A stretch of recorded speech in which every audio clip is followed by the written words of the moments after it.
All right, let's dive straight into this explainer. Today, we're going to bridge the fundamental physics of light with the strict mathematical and engineering constraints of fiber optics.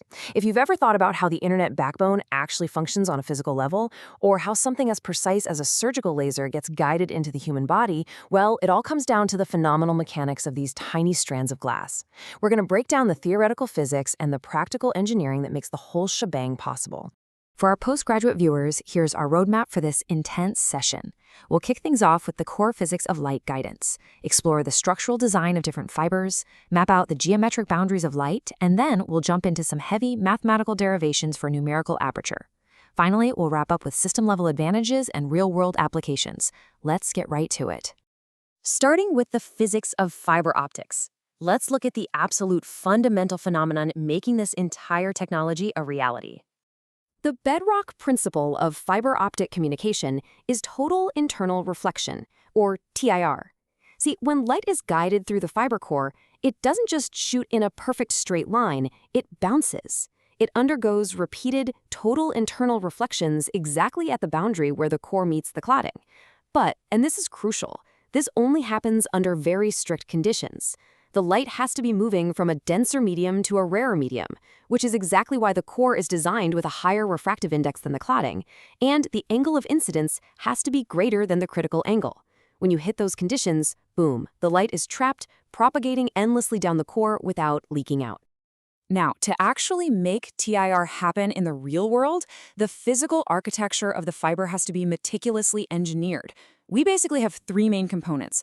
First up is the core, which is a cylindrical dielectric usually made of glass or silica. That's your actual highway for the light. Surrounding that is the cladding, often made of plastic, and wrapping the whole thing is the elastic jacket for environmental protection.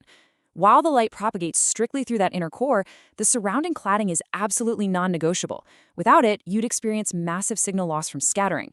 The cladding is what creates that strict boundary, forcing the light back inward. Moving on to step versus graded index fibers, what's genuinely fascinating here is how engineers physically manipulate that core to change the behavior of the light traveling through it. This brilliantly illustrates the architectural difference in fiber design, because we don't just use one type of core. On one hand, you've got the step index fiber. This is your classic rigid boundary, a perfectly constant refractive index within the core, stepping down instantly to a different constant index in the cladding. Simple, effective. But then we have the graded index fiber. Here, engineers use a non-uniform refractive index right inside the core itself. It's highest right at the center axis and then continuously reduces as you move radially outward toward the cladding. So instead of sharp bounces, this smoothly curves the light paths, which heavily optimizes signal propagation, especially for really complex data streams. Which brings us to the acceptance angle and cone, the geometric boundaries of light. Let's look at how this geometry dictates our actual data transmission. Before we jump into the math, we have to ask the primary engineering question. What exactly determines whether a photon gets successfully trapped in our fiber core or lost into the cladding? You can't just arbitrarily shine a laser at the end of a fiber from any random direction and expect it to propagate. There are incredibly strict optical limits. And that optical limit is perfectly visualized by what we call the acceptance cone. Imagine a specific three-dimensional cone of light resting directly at the entry face of the fiber. Any light ray entering the fiber from within this precise cone is going to hit the core cladding interface at an angle greater than the critical angle. It'll totally reflect and travel down the line. But if a ray enters outside this acceptance cone, it hits the interface way too steeply.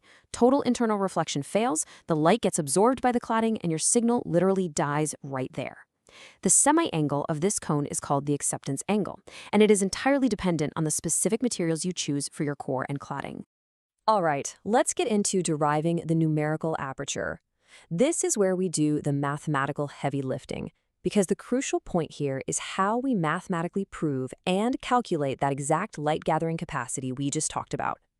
To derive this, we start by applying Snell's law right at the entrance aperture.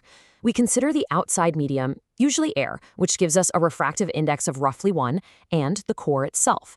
By tracing the ray to the core cladding interface, we set the refraction angle to exactly 90 degrees, which allows us to find the critical angle.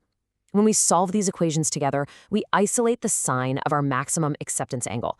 And that gives us our numerical aperture, or NA, which simply equals the square root of the core index squared minus the cladding index squared. The numerical aperture is this incredibly powerful, dimensionless number that defines the exact light-gathering capacity of your specific fiber. But as engineers, you've got to balance this formula in practice. Think about this physical trade-off. A high numerical aperture brilliantly couples a ton of light into the fiber because your acceptance cone is nice and wide. It makes injecting your light source super easy. However, a wide cone means that light takes wildly different paths down the core, some bouncing tightly, some going almost straight. This causes significant signal dispersion, muddying your data over distance. So a low NA is often absolutely necessary if you want to keep your data packets sharp and clean. To put that into perspective, for modern long-distance communications, engineering standards deliberately suppress the NA to between 0.1 and 0.3. Now, this incredibly narrow cone makes coupling the light much harder, requiring high-precision lasers. But the payoff? It completely prevents that signal dispersion over massive distances. It's exactly how we preserve high-speed internet data traveling across literal oceans. So, zooming out from the micromath for a second, let's look at the advantages of optical fibers and why this physical architecture is rendering traditional copper wiring completely obsolete at a system level. The systemic advantages of this tech are honestly staggering. Because light carries far more information than electrical signals, fibers offer massively higher bandwidth and near light speed transmission, which just crushes latency. They also experience far less signal attenuation, so your data can travel immense distances without needing repeaters every few miles. But what's genuinely revolutionary is that optical fibers are completely immune to electromagnetic interference. You can run them right alongside heavy industrial machinery or high-voltage power lines without a single blip of static. Plus, because they don't radiate electromagnetic energy, they are inherently secure. You can't wiretap them without physically breaking the glass. Add in the fact that they're thinner, lighter, and immune to moisture, and yeah, you can see why copper is rapidly becoming a thing of the past. And that brings us to real-world fiber applications. Because of those staggering advantages, these mathematically tuned glass strands are deployed everywhere you look.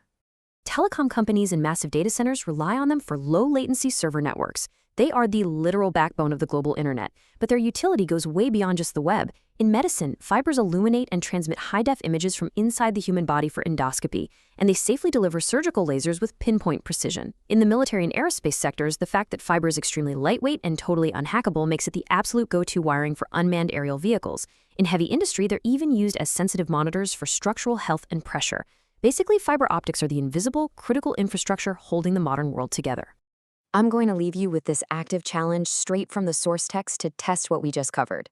If you have an optical fiber with a core index of 1.499 and a cladding index of 1.479, and let's say it's surrounded by air, what exactly is its numerical aperture? And consequently, what is its acceptance angle?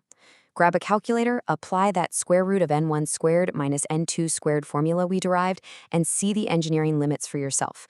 Could you use this specific fiber for a transoceanic cable, or would the dispersion just be too high? Think about it. Thanks for tuning into this explainer, and keep exploring the incredible math behind our physical world.